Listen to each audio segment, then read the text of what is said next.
తాను చెయ్యవలసినది ఒకటి ఉంటుంది లోకంలో, శాస్త్రము చేత విధింపబడినది. శాస్త్రము ఏది చెయ్యాలని విధించిందో అది చెయ్యడమే తన యొక్క కర్తవ్యము. అలా కాకుండా నెత్తికొత్తుకున్నది ఏదుందో అది బాధ్యత. బాధ్యత కుంగ తీసేస్తుంది మనిషిని, కర్తవ్యం మెట్లెక్కిస్తుంది. కాబట్టి తాను చెయ్యవలసింది తాను చెయ్యాలి. క్షత్రియుడిని అంతఃపురాలు ఇచ్చారు, రాజభోగాలు ఇచ్చారు, పరిపాలన చెయ్యమని ఇచ్చారు. దేని కొరకు?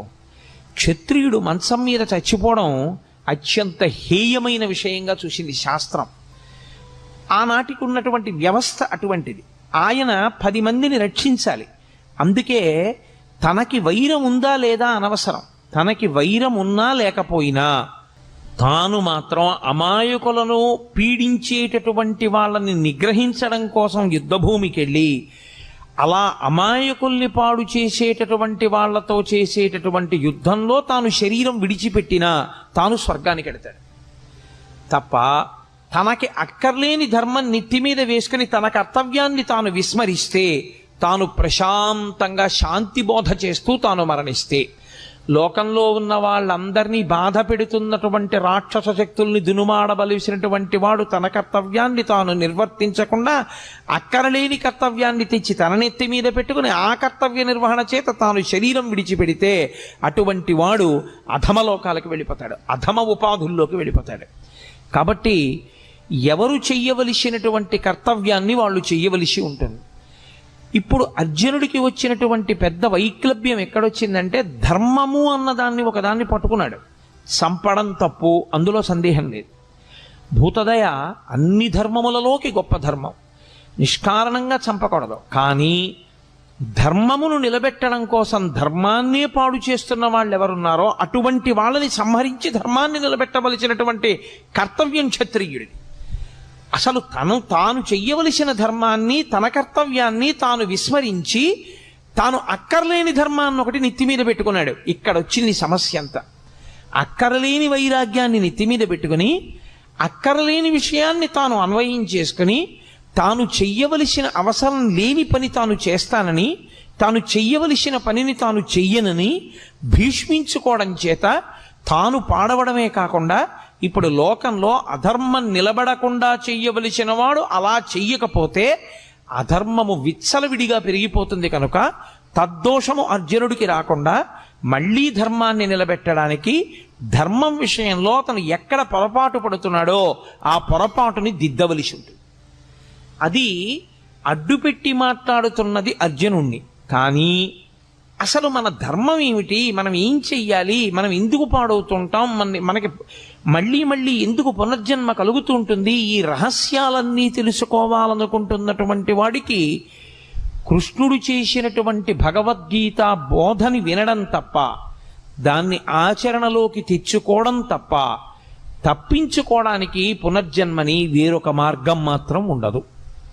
అందుకే ఆనాడు అర్జునుడికి చెప్పడం అన్నది మిష. కానీ మనం కూడా అందరము అటువంటి కురుక్షేత్రంలోనే నిలబడతాం. మనందరికీ కూడా ధర్మం విషయంలో మీమాంస, ధర్మం విషయంలో అనుమానం. ఏం చెయ్యాలో తెలియదు, ఏం చెయ్యకూడదో తెలియదు. చెయ్యకూడనివన్నీ తాను ఎత్తుకుంటాడు. అసలు తాను చెయ్యవలసింది తాను చెయ్యడు. ఎలా తరిస్తాడు? తాను తరించలేడు దానివల్ల. అందుకని నీవేది చెయ్యాలో తెలుసుకుని నువ్వు అది చెయ్యడంలో నువ్వు నైపుణ్యాన్ని సాధించాలంటే, అటువంటి కౌశలమును నువ్వు పొందాలంటే, ఆ కౌశలము చేత నువ్వు యోగమును పొందాలంటే అనేన యుజ్యతే ఇతి యోగః అంటాడు పతంజలి. అనేకముగా ఉన్నవి ఒక్కటిగా మారి ఆ ఒక్కటిగా నువ్వు నిలబడి ఒకటి యందు ప్రవేశించి ఒకటిగా అనుభవాన్ని పొంది రెండవది లేదు కనుక భయాన్ని పొందకుండా శరీరాన్ని విడిచిపెట్టగలిగినటువంటి సాక్షిమాత్రపు శక్తిని నువ్వు పెంపొందించుకొనగలిగితే దానికి యోగమని పేరు. ఇప్పుడు అర్జునుడు పొందినటువంటి కష్టం ఏదుందో దానికి జవాబు చెప్పాలి. చిత్రం ఏమిటంటే 1వ అధ్యాయం మొత్తం మీద అర్జున విషాద యోగంలో కృష్ణ భగవానుడు ఎక్కడా మాట్లాడలేదు. ఎందుచేత అంటే ఎవడికి ధర్మం విషయంలో అనుమానం ఉందో, ఎవడు పొరపాటు జీవితం గడుపుతున్నాడో, ఎవడు ఈ అయోమయంలో ఉన్నాడో వాణ్ణి ముందు తనకున్న అయోమయం అంతా మాట్లాడినివ్వాలి. కానీ ముందే నోరు నొక్కేశారనుకోండి, అసలు నన్ను చెప్పనిస్తే కదండి అంటాడు. అందుకని ముందు మాట్లాడనివ్వాలి. ఎంత మాట్లాడతాడో అంతా మాట్లాడనిచ్చి అప్పుడు తాను మాట్లాడాలి ఆచార్యుడు. అందుకే 2వ అధ్యాయం వచ్చేంత వరకు అసలు కృష్ణ భగవానుడు నోరు విప్పలేదు. మనకి ఉన్నది ఒక్కటే పదార్థము అని తెలిసిందనుకోండి, ఇప్పుడు ప్రేమించడానికి లేదు, ద్వేషించడానికి లేదు. కాబట్టి ఇప్పుడు అర్జునుడికి రాగము పుట్టింది, ద్వేషము పుట్టింది. ద్వేషం ఎవరి మీద పుట్టిందంటే తన మీదే పుట్టింది. అయ్యో నేను వీళ్ళని చంపేస్తాను, వీళ్ళని చంపేస్తే ఇదిగో వీళ్ళందరూ పాడైపోతారు, వాళ్ళ మీద ఒక పిచ్చి రాగం పట్టుకుంది, వాళ్ళ మీద ఒక పిచ్చి ప్రేమ, అర్థం లేని ప్రేమ పట్టుకుంది, కాబట్టి నేను వీళ్ళని చంపను. ఈ రాగద్వేషములనేటటువంటివి ఏర్పడడానికి కారణము 2వ వస్తువు ఉండడం.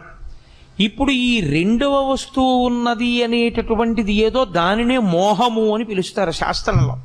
అజ్ఞానావస్థ, అవిద్య, దాని చేత వచ్చినటువంటి అయోమయావస్థ. ఈ అయోమయం పోవాలి అంటే గురుబోధ వినా మార్గం ఉండదు. కాబట్టి ఇప్పుడు కృష్ణుడు గురువుగా నిలబడి మాట్లాడాలి. అందుకు ఆయన మాట్లాడుతున్నాడు. ఇప్పుడు కృష్ణుడు మాట్లాడితే ఏమవుతుంది? అర్జునుడికి ఏ మోహము తనకున్నదని తనకి తెలియదో అది పోయిందని తెలుస్తుంది. తనకి ఉన్నప్పుడు ఇది ఉంది, అందుకు ఇలాంటి ఆలోచనలు వచ్చాయని తెలియదు. పోయి మళ్ళీ తనకి ధర్మం తెలిసిపోయాక తనకేం పోయిందో తెలుస్తుంది. అందుకే గీతంతా అయిపోయిన తర్వాత నీకేమర్థమైంది అని అడిగాడు. నాకు భగవద్గీత అర్థమైందని చెప్పలేదు. నష్టో మోహ స్మృతిర్లబ్ధ. నేను ఏ మోహము, ఏ అజ్ఞానము, ఏ అవిద్య నన్ను పట్టుకుందో అది పోయింది.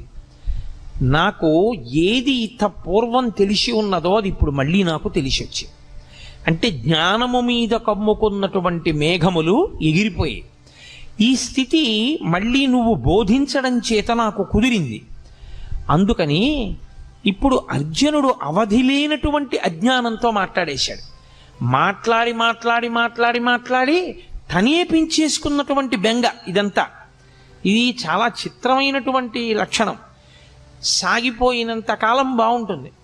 ఏదైనా ఒక సమస్య వచ్చేదనుకోండి, ఆ సమస్య వచ్చేటప్పటికీ తానుగా నిలబడి కర్మఫలాన్ని అనుభవించేసేయగలిగినటువంటి శక్తి అందరి యందు ఉండడం సాధ్యమయ్యే విషయం కాదు. చాలా చాలా కష్టం. అక్కడికి వచ్చేటప్పటికీ గిజగిజలాడిపోయి ఖచ్చితంగా ద్వైతీభావంలోకి వెళ్ళిపోతాడు. వాడు నేను 2 భావాలు వస్తాయి. అభిమానము చేత కానీ ద్వేషము చేత కానీ వచ్చేస్తుంది. అది ఈ వచ్చినప్పుడు మాట్లాడటమే చాలా కష్టం. అక్కడ ఆ భావనల నుంచి శిష్యుణ్ణి పైకెత్తి స్వధర్మం దగ్గర నిలబెట్టాలి. మళ్ళీ ఏది ధర్మమో దాని యందు నిలబెట్టాలి. అది నిలబెడుతున్నాడు ఆయన. ఇప్పుడు ఆయన నిలబెట్టడంలో ఒక్క అర్జునుడు కాదు అలా నిలబడేది. గీత చదువుకుంటున్న వాళ్ళందరూ అటువంటి ధర్మక్షేత్రంలో, అటువంటి కురుక్షేత్రంలో నిలబడ్డవాళ్ళే. మనం అందరం కూడా రాగము ద్వేషము ప్రతి క్షణం. చిత్రం ఏమిటంటే రాగము శాశ్వతముగాను ఉండదు, ద్వేషము శాశ్వతముగాను ఉండదు. ఒకప్పుడు మీరు అపారమైన రాగముతో ఉన్న వ్యక్తి మీరు అపారముగా ద్వేషించే వ్యక్తి, మీరు అపారముగా ద్వేషించే వ్యక్తి మీరు అపారముగా ప్రేమించే వ్యక్తి మారిపోతుంటుంది. ఇప్పుడు రాగము ద్వేషము మారడానికి వ్యక్తియా కారణము, మనస్సా కారణము? ఏది తనకి అనుకూలమో అది జరగకపోవడం చేత ద్వేషం వచ్చింది, ఏది తనకి అనుకూలము కాదో అది జరగడం వల్ల ద్వేషం వచ్చింది. ఇప్పుడు ఈ రాగద్వేషములు రెండూ పోవడానికి అవిద్య పోవాలి. ఈ అవిద్య పోవాలి అంటే అది గురువుగారు మాట్లాడితే తప్ప శిష్యుడికి పోదు.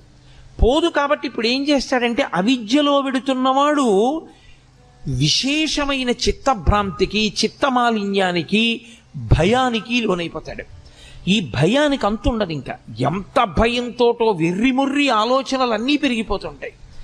ఈ పెరిగిపోతూ వెళ్ళిపోతూ ఉండడం అనేటటువంటిది అర్జునుడి విషయంలో ఎక్కడ వరకు వెళ్ళిపోయిందంటే, అదిగో పైనుంచి పితృదేవతలు పడిపోతారు, వాళ్ళకి పిండాలుండవు, ఉదక క్రియలుండవు. ఆ తరువాతి కాలంలో వాళ్ళ భార్యల యందు జన్మించేటటువంటి సంతానం అంతా కూడా కులసంకరం అయిపోతుంది. ఇంతమందిని చంపేసి నాకెందుకు ఈ నిత్యుటికూడు, ఇన్నిన్ని పెద్ద మాటలు మాట్లాడేస్తున్నాడు, అక్కర్లేనివన్నీ మాట్లాడేస్తున్నాడు. మాట్లాడనిచ్చాడు, బాగా మాట్లాడనిచ్చాడు. ఇంత అర్జునుడు ఏమైపోయాడో తెలుసా అండి? ఇంతమంది శత్రువుల్ని అస్త్రప్రయోగం చేసి చంపగలిగినటువంటి అర్జునుడు తన మనసు తనకి బరువైపోతే, తన చిత్తము మలినమైపోతే, తాను పెంచుకున్న భయానికి తాను వశుడైపోతే, తాను గాంధీవం వదిలేసి కూలబడిపోయి కృష్ణ పరమాత్మ యొక్క కాళ్ళ మీద పడిపోయి బావా బావా అని పిలిచేటటువంటి వాడు ఒక ఆశ్చర్యకరమైనటువంటి మాట అన్నాడు. నేను నీకు శిష్యుణ్ణి అన్నాడు. మాం త్వం ప్రపన్నః, నేను నిన్ను శరణాగతి చేస్తున్నాను. నువ్వు ఏం చేయాలో తెలుసా? శిష్యుడనైన నన్ను ఉద్ధరించాలి. నాకు మార్గం తెలియట్లేదు. ఇదే అతను చేసిన చాలా మంచి పని. ఏమైనా ఉంటే అర్జునుడు ధర్మక్షేత్రమైన కురుక్షేత్రంలో చేసినటువంటి ఈ పని వల్ల భగవద్గీత పుడుతోంది. ఈ పని వల్ల గీతామృతం వస్తోంది. ఈ పని వల్ల వచ్చినటువంటి గీతామృతం కాలంతో దేశంతో సంబంధం లేకుండా మానవాళిని తరింపచేస్తూనే ఉంది. మాట్లాడి ఇంకా నేను మాట్లాడనాయా, మాట్లాడిన కొద్దీ భయం ఎక్కువైపోతోంది. ఇంకా భయం వైపుకే పెడుతున్నాయి కానీ ఆలోచనలు. నేను బయటికి రాగలనన్న ఆలోచన అసలు నాకు రావట్లేదు.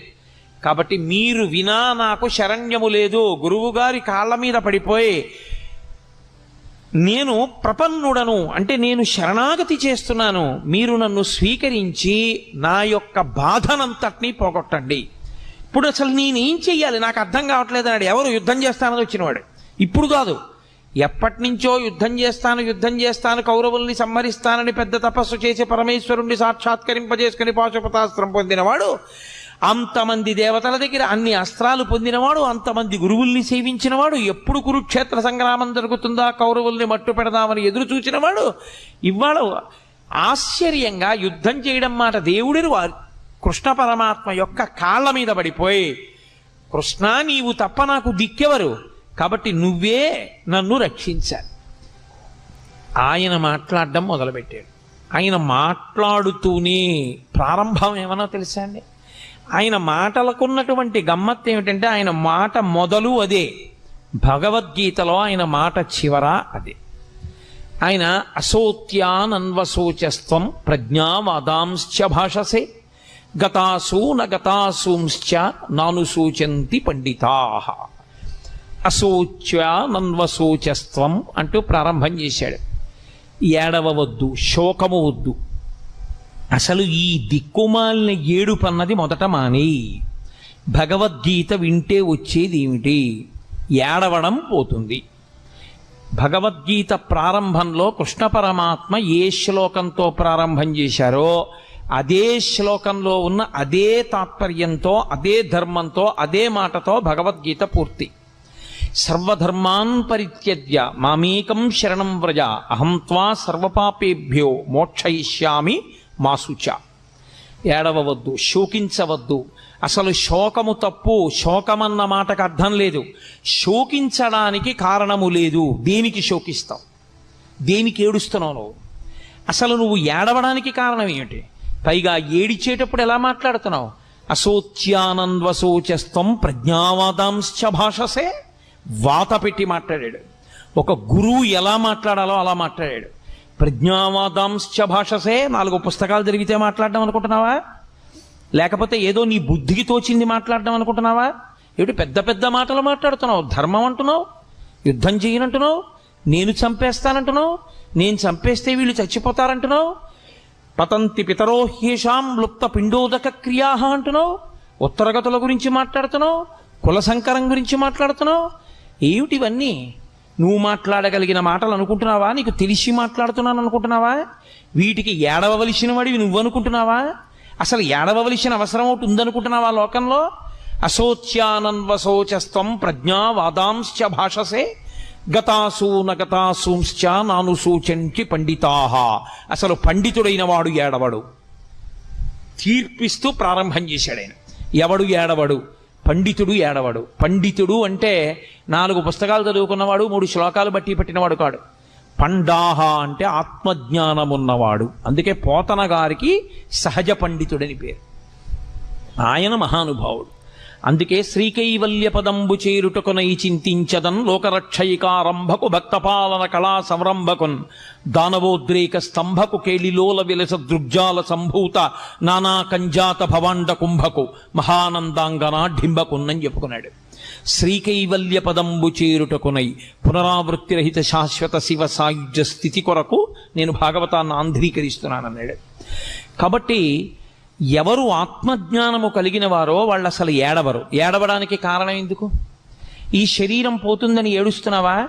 మళ్ళీ వెంటనే శరీరం వస్తుంది. ఇది పడిపోగానే ఎంతోసేపు పట్టదు శరీరం రావడానికి. రవీంద్రనాథ్ ఠాగూర్ చెప్పినట్టు తల్లి ఒక స్తనం దగ్గర పిల్లవాడికి పాలిస్తున్నది, ఈ స్తనం నుంచి ఈ స్తనం దగ్గరికి పిల్లవాడిని మార్చుకోవడం ఎంతసేపు పడుతుందో, జీవుడు ఒక శరీరాన్ని విడిచిపెట్టి ఇంకొక శరీరాన్ని పొందడానికి అంతే సమయం పడుతుంది. అదేం పెద్ద విశేషం కాదు. ఈ శరీరం పోతే ఇంకో శరీరం వస్తుంది. నీ దృష్టిలో ఏమిటి చంపేయడం అంటే? వాళ్ళందరి శరీరాలు పోతాయి, వాళ్ళు కనపడరు. నీ బుర్ర ఈ శరీరం పోతే ఇంకో శరీరం వస్తుంది. ఏమిటి చచ్చిపోతుంది? కాబట్టి శరీరమునకు చావు లేదు. ఈ శరీరం పడిపోతోందేమో ఇంకో శరీరం వస్తోంది. శరీరమునందు పంచభూతములే. పంచభూతములు లేని శరీరం ఇంకోటి లేదు. పృథివీ ఆపస్తేజో వాయు ఆకాశములే ఉండాలి ఇందులో ఉన్న. కాబట్టి వాళ్ళు ఏ శరీరంలో కొన్నా పంచభూతాలతోనే ఉంటారు. కాబట్టి ఈ రాజులు లేని రోజు లేదు, ఉన్నారు. ఆత్మ ఉండదంటావా? ఎప్పుడూ ఉన్నది ఆత్మ. మరి దేనికి ఏడుస్తున్నావు నువ్వు అసలు? నువ్వు ఏమిటి పాండిత్యంతో పెద్ద ప్రజ్ఞావాదాంశ భాషసే? నేను చాలా గొప్పవాడిని మాట్లాడేస్తున్నావు. వీళ్ళందరూ చచ్చిపోతారంటున్నావు, నే చచ్చిపోతానంటున్నావు, వీళ్ళందరూ ఏమిటో పడిపోతారంటున్నావు. ఎవరు చచ్చిపోతారు? నేను మీతో మనవి చేశా, వైద్యుడు మూలానికి మందిచ్చినట్టు మూలానికి మందిస్తూ ప్రారంభం చేశాడు. అంత గంభీరంగా ఉంటుంది గురువు గారి కంఠం. అంటే గురువాణి అంటే సింహస్వప్నము. మిగిలిన పిట్టలు కుయ్యచ్చు, కాకులు కుయ్యచ్చు, పందులు అరవచ్చు, పిల్లులు అరవచ్చు అరణ్యంలో. ఏ జంతువు భయపడదు. సింహం బయటికి వచ్చి అరిచిన తరువాత అరవగలిగిన జంతువు ఉండదు, వెళ్ళిపోవలసిందే ఎక్కడికైనా, తప్ప ఇక నిలబడవు. ఆచార్యుడు వచ్చి మాట్లాడిన తర్వాత మాట్లాడగలిగిన సమర్థత ఉన్నవాడు ఇంకొకడు ఉండడు. ఆచార్యులకు ఆచార్యుడు జగద్గురు అయినటువంటి శ్రీకృష్ణ భగవానుడు వచ్చి మాట్లాడిన తర్వాత ఇక మాట్లాడడానికి ఏముండదు. అందుకే అంత గంభీరంగా ప్రారంభం చేశాడు. అసోత్యానన్వశోచస్త్వం ప్రజ్ఞావాదాంశ్చ భాషసే గతాసూనగతాసూంశ్చ నాను సూచంతి పండితాహ. ఏడవరయా పండితులైనటువంటి వాళ్ళు, ఏడవడానికి లేదసలు. అశోచ్యానన్వశోచస్త్వం, ఏడవడానికి కారణము లేదని తెలుసుకో.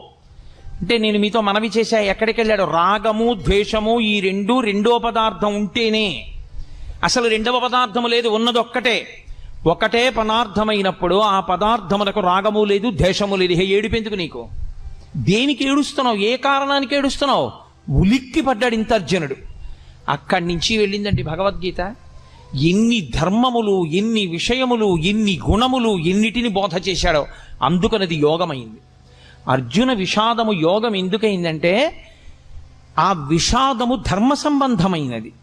తనకి అక్కరలేని ధర్మాన్ని పట్టుకున్నా, అయ్యో నేను వీళ్ళని చంపకూడదు అన్న ఒక మాటతో ప్రారంభం చేశాడు. కానీ ఆ అర్జునుడు చంపడం ఎంత ధర్మమో, అలా చంపకపోతే ధర్మం ఎందుకు నిలబడదు?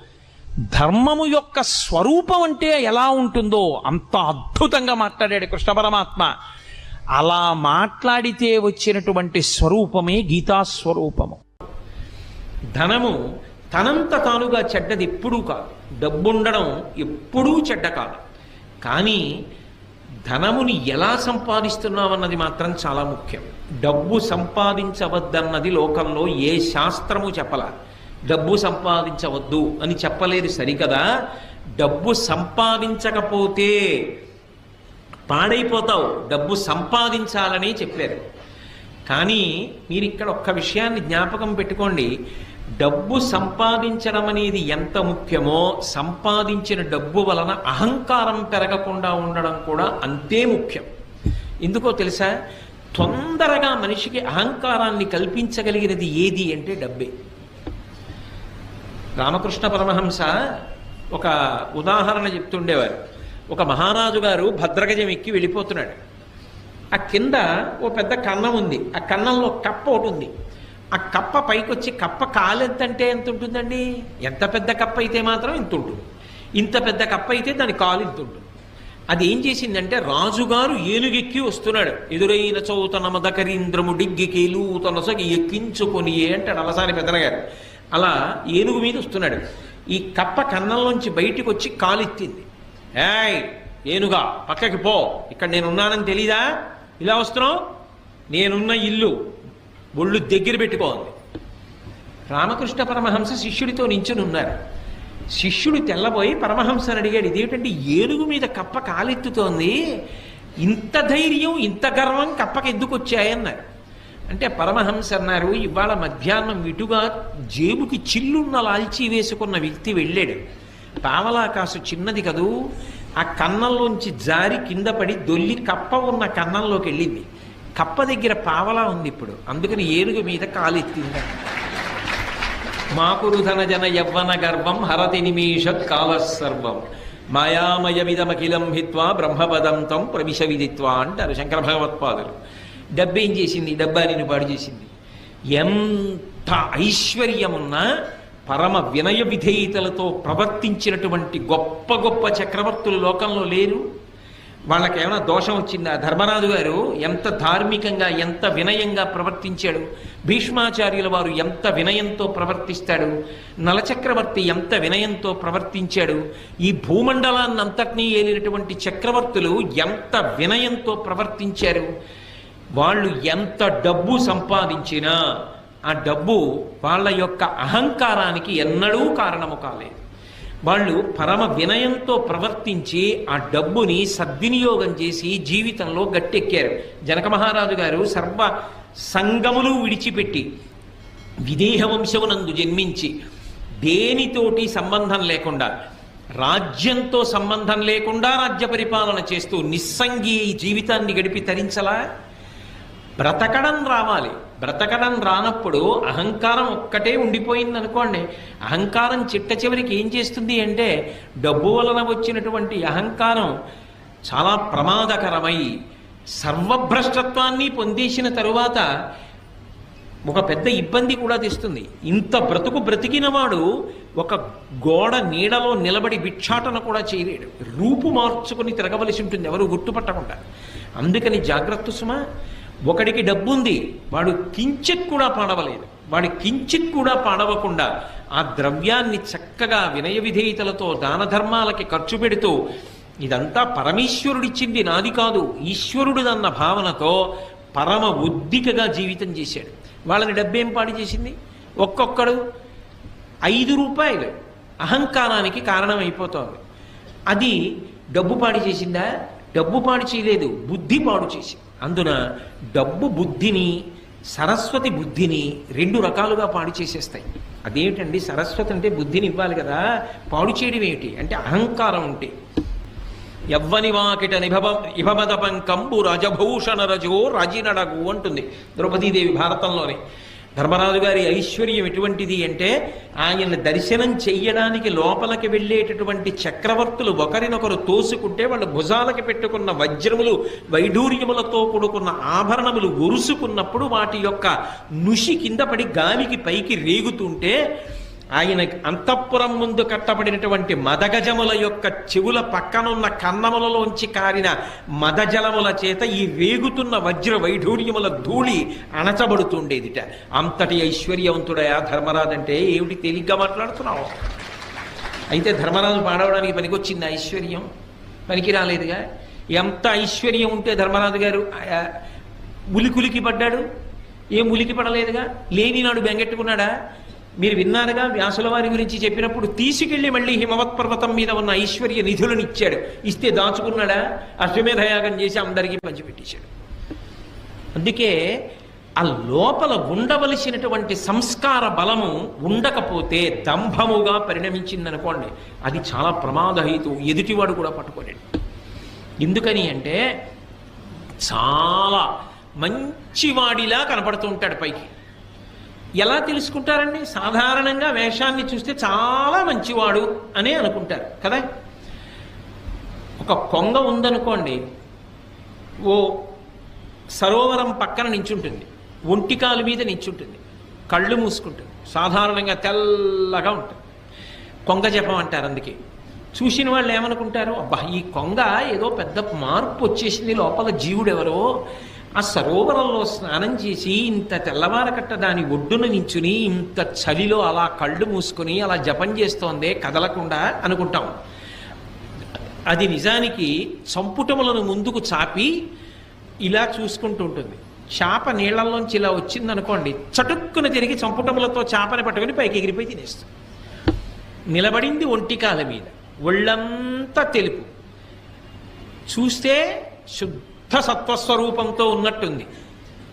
లోపల ఏ చేపని పట్టుకుందామని ఆలోచన. దంభము అంటారు. పైకి కనపడినట్టు లోపల లేడు.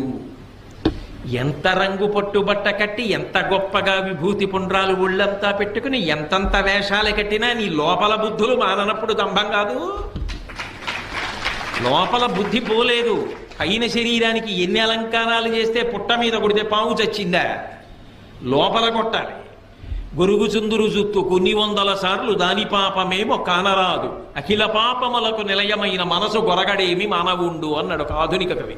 అలా లోపల మార్పు రాకుండా దంభంతో ఉండి పైకి ఎంతో మంచివాళ్ళ నటిస్తూ పోతే అమాయకులైన వాళ్ళు, పెద్దలైన వాళ్ళు మంచివాడు అనుకున్నారేమో, కానీ వాళ్ళు మోసపోతే వాళ్ళకు వచ్చిన నష్టమే ఉంది అనుకున్నారేమో పాపం, అంతే, అంతవరకే. కానీ మోసపుచ్చిన దోషం కూడా నీకు రావట్లా, పాడైపోవట్లా. కాబట్టి నిన్ను నువ్వు నిరంతర పరిశీలనం చేసుకుంటూ ఉండాలి. ఉత్తమ వంశంలో పుట్టావు, వంశమునకు కళంకం రాకూడదని ప్రవర్తించాడు, ఏమీ పాడవడు.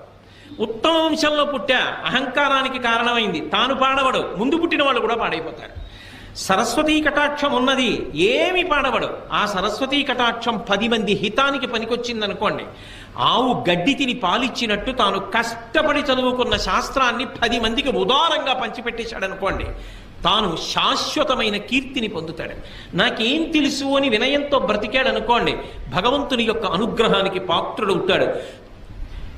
ఏదో కొంత తెలుసుకుని నాకన్నా తెలుసున్నవాడు లేడు అని అహంకారానికి పోయాడు అనుకోండి, 24 గంటలు చదువుకున్న చదువు అవతలవాడి యొక్క తప్పు పట్టడానికి పనికొచ్చింది. పనికొస్తే ఇప్పుడు ఆ చదువు స్వార్థంతో నిండిపోయింది.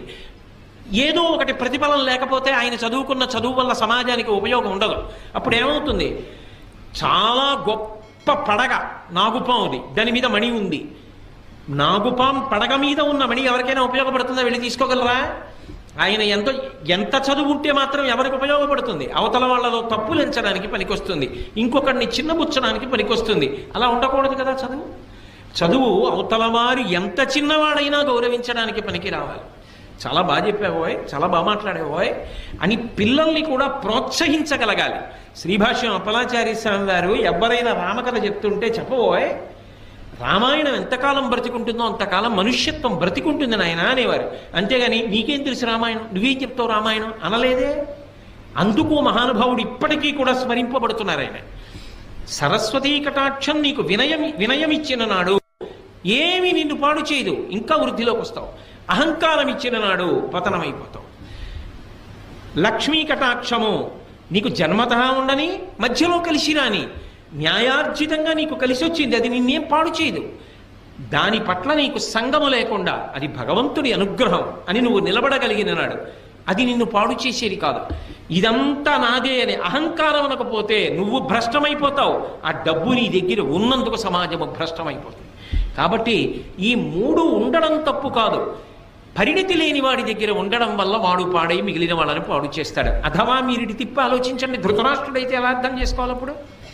ఇవి ధర్మరాజు గారి దగ్గర ఉంటే ఏం చేశాయి? ఏం చేయలే. దుర్యోధనుడి దగ్గర ఉంటే ఏం చేస్తున్నాయి? సర్వనాశనం చేస్తున్నాయా? ఆ వంశంలో పుట్టబట్టి కదూ నేను యువరాజుని, నాకే రాజ్యం కావాలి, ధర్మరాజుకు ఉండకూడదు అని విపరీత బుద్ధులు పుట్టాయి. అదే వంశంలో పుట్టిన ధర్మరాజు గారైతే జూతంలో ఓడిపోయాను, ధర్మానికి కట్టుబడి అరణ్యవాసానికి వెళ్ళిపోయాడు. అది మాయాజూతం అని తెలుసున్నా కూడా ధర్మము చేత కట్టుబడిన వాడు వంశగౌరవాన్ని నిలబెట్టడానికి వెళ్ళిపోయాడు. ధర్మమునకు కట్టుబడకుండా వంశమునందు పుట్టినవాడు వంశభ్రష్టత్వానికి కారణమయ్యాడు. సరస్వతీ కటాక్షమున్న వ్యాసుడు లోకహితానికి పనికొచ్చాడు. కించిత్ సరస్వతీ కటాక్షమున్న అహంకారం కలిగిన వాళ్ళు భ్రష్టులైపోతారు. అర్జునుడి కన్నా ఏ విలువిద్య తెలుసని, నా దగ్గర విలువిద్యుంది, నా దగ్గర విలువిద్యుంది, అర్జునుడిని మట్టు పెట్టేస్తానని బయలుదేరిన కర్ణుడి చివరికి దుర్యోధనుడిని కూడా నాశనం చేశాడు కదా. ధనము అంతే కదా.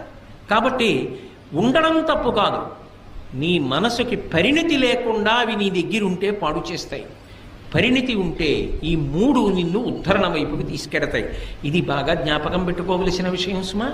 కాబట్టి నీకు ఇవి కలిగిన అహంకారమును పొందవద్దు. అవి నీ ఆరోగ్యవంతమైన భయమునకు కారణమై నువ్వు మరింత బాగా బ్రతకడానికి హేతువులు కావాలి. కాబట్టి ధనమును, విద్యయు, వంశంబును దుర్మతలకు మదం బొనరించును. మనిషికి పెదవులు కదులుతూ ఉంటాయి. మనిషికి అన్నిటికన్నా లౌల్యం దేని మీద అంటే మాటల మీద. మనిషికి చాలా చవకబారుగా దొరికేటటువంటి సుఖం ఏమిటంటే మాట్లాడడం. ఎందుకని ఏమీ తోచట్లేదు అనుకోండి, పక్కింటి వాడిని పిలిచి మాట్లాడడం.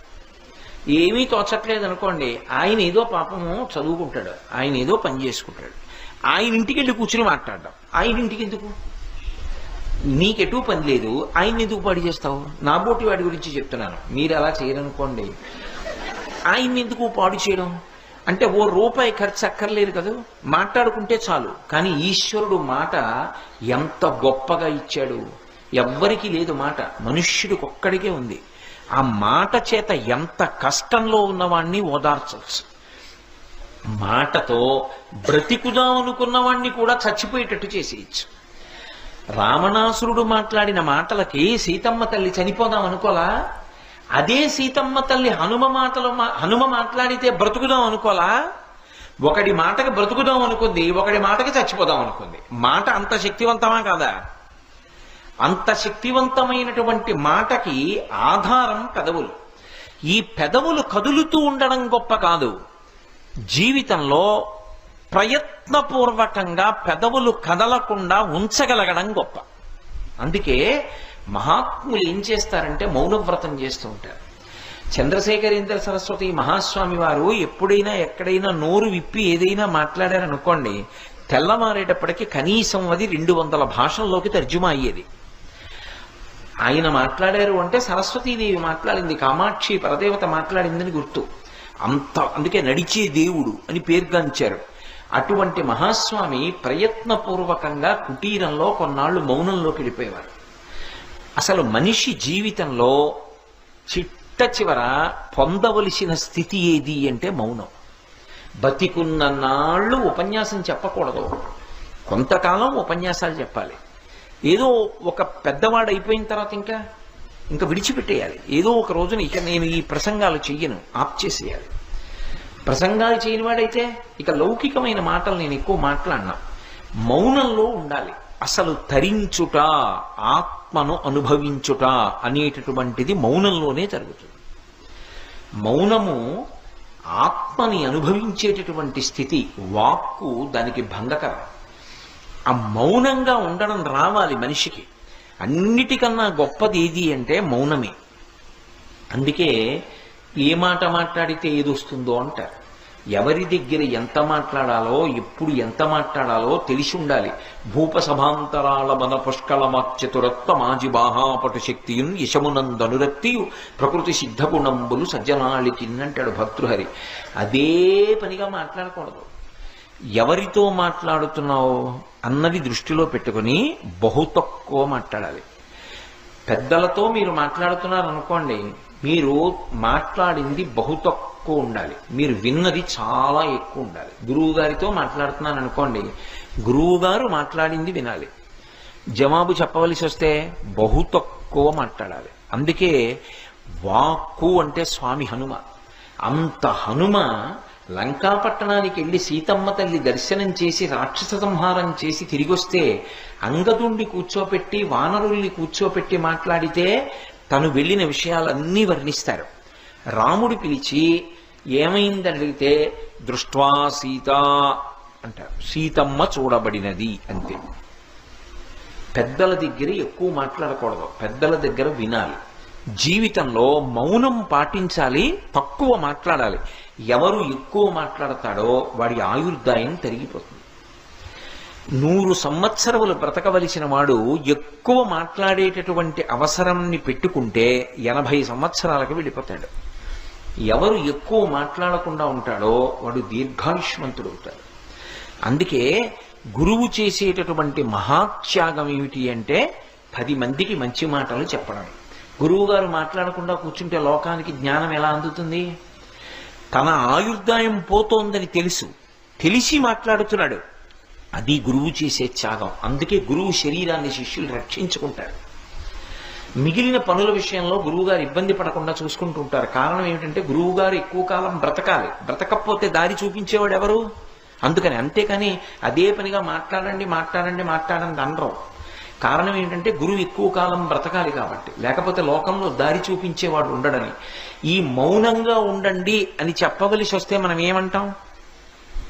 నోటి మీద వేలేసి చూపిస్తాం. ఇలా వేలు పెడతాం. చెయ్యి ఇలా అడ్డు పెట్టామంటే దానికి 2 అర్థాలు. ఇలా అన్నాను అనుకోండి, మాట్లాడకండి అని. ఇలా పెట్టుకున్నాను అనుకోండి, నోటికి చెయ్యి అడ్డు, ఎదురుగుండా ఉన్నవారు పెద్దలు అని గుర్తు.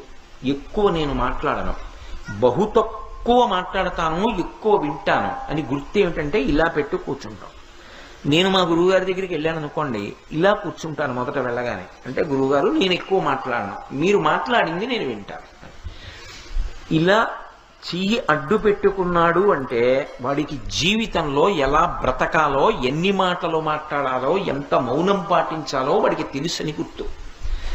అందుకే ఇప్పటికీ దేవతా స్వరూపాల్లో హనుమ ఒక్కరే ఇలా పెడతారు. ఆజ్ఞాపాలక హనుమ అని రామచంద్రమూర్తి దగ్గర ఉంటే ఇలా ఉంటారు హనుమ. మీరు ఇప్పటికీ తిరుపతి వెడితే తీర్థం ఇచ్చే దగ్గర చూస్తే ఇలా పెట్టి ఉంటారు. క్యాలెండర్లు కూడా వచ్చాయి ఆ మధ్య, అందులో ఉంటారు. ఇలా చెయ్యి అడ్డు పెట్టి ఇలా పెట్టుకుని ఉంటారు, ఇలా నిలువుగా పెట్టి ఉంటారు. ఆజ్ఞాపాలక హనుమ అంటారు.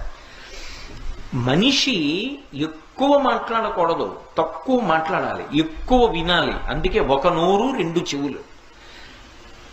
ఇది లోకానికి చెప్పడానికి ఏనుగు యొక్క ముఖం చెప్తుంది. అందుకే మీరు చూడండి, చెయ్యి వేరుగా ఉంటుంది, నోరు వేరుగా ఉంటుంది. మిగిలిన ప్రాణులకి చెయ్యి ఇలా అడ్డం పెడితేనే తెలుస్తుంది. ఏనుగు ఒక్కదానికి మాత్రం నోటికి అడ్డంగా చెయ్యి వస్తుంది. నోరు కిందకు ఉంటుంది, తొండం అడ్డంగా ఉంటుంది.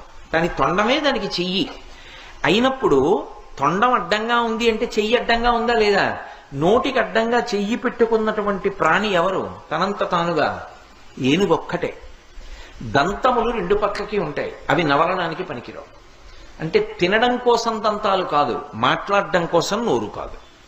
బహు తక్కువ మాట్లాడి ఎక్కువ విని మౌనము చేత తరించు. ఇది లోకానికి సందేశమిచ్చేటటువంటిది. సమస్త మనుష్య జాతికి గురువుగా నిలబడి మాట్లాడగలిగినటువంటి ముఖం తనంత తానుగా ఉన్న ఏకైక ప్రాణి ఏనుగు. అందుకే ఏనుగు ముఖానికి అంత గొప్పతనం ఉంది. మహాదంతి వక్త్రాపి అని శంకర భగవత్పాదులు అనడానికి కారణం అది.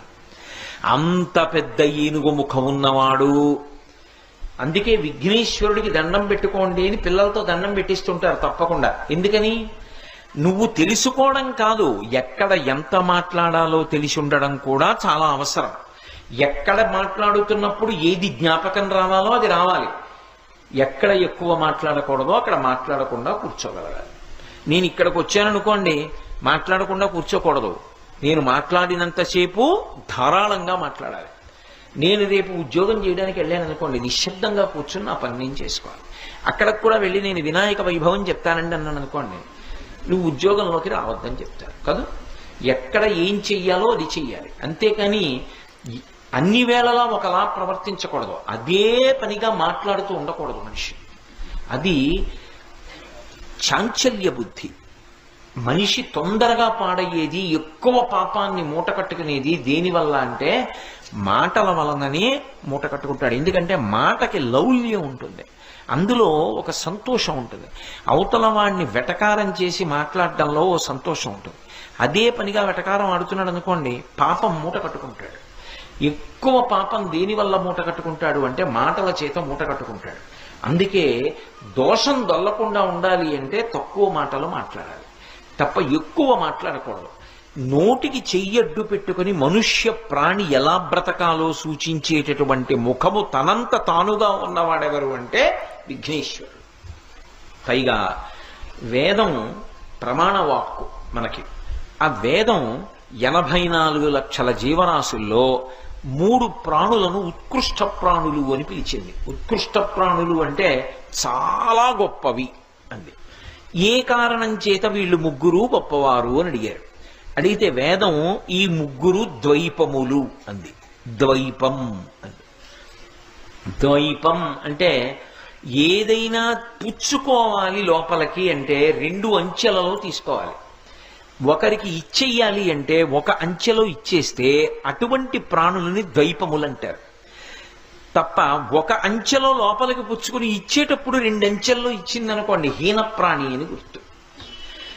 2 అంచెలలో లోపలికి పుచ్చుకొని ఒక అంచెలో బయటికి ఇచ్చే ప్రాణులు అన్ని ప్రాణులలో 3 ఉన్నాయి. 1 మనుష్యుడు, 2 కోతి, 3 ఏనుగు, 4 లేదు. నే చెప్పట్లేదు, వేదం చెప్పింది ఈ మాట. ఎందుకని? నేను అన్నం తినాలనుకోండి, లేకపోతే నేను పండు తినాలనుకున్నాను అనుకోండి, ముందు చెయ్యి పెట్టి పండు పట్టుకోవాలి. 1 తెచ్చి నోటి దగ్గర పెట్టుకోవాలి. 2 అంచెల్లో కదా పుచ్చుకుంటున్నాను. అన్నం తినాలి, చెయ్యి పెట్టి అన్నం ముద్ద తీయాలి, అప్పుడు నోట్లో పెట్టుకోవాలి. 2 అంచెలు. నేను మీ దగ్గర నుంచి ఓ యాపిల్ పండు పుచ్చుకోవాలి, నేను ఇలా తీసుకోవాలి, నా దగ్గర పెట్టుకోవాలి. 2 అంచెలు. పుచ్చుకోవాలంటే 2 అంచెలు. ఇవ్వాలంటే నేను మీకు పండిచ్చేయాలనుకున్నాను అనుకోండి, ఇలా తీసి ఇచ్చేస్తాను. ఇచ్చేసేటప్పుడు 1 అంచె, పుచ్చుకోవాలంటే 2 అంచెలు. అంటే పుచ్చుకోవడం తక్కువ పుచ్చుకో, ఒకరికి పెట్టుకోవడం ఎక్కువ పెట్టుకో. ఇది సహజంగా ఉన్న ప్రాణులు ఏవి అంటే 2. కోతి అంతే, చేత్తో ఒకసారి పుచ్చుకుని నోట్లో పెట్టుకు తింటుంది. అదే కాలుగా వాడుకుంటుంది, మళ్ళీ ఇలా పట్టుకుని నోట్లో పెట్టుకుంటుంది. ఏనుగంతే, తొండంతో పట్టుకుంటుంది, నోట్లో పెట్టుకుంటుంది. ఇచ్చేయాల్సి వచ్చింది అనుకోండి, అక్కడ ఉన్న అరటిపళ్ళ అత్తలం తీసి ఇలా ఇచ్చేస్తుంది. ఇవ్వడం 1 అంచె, పుచ్చుకోవడం 2 అంచెలు.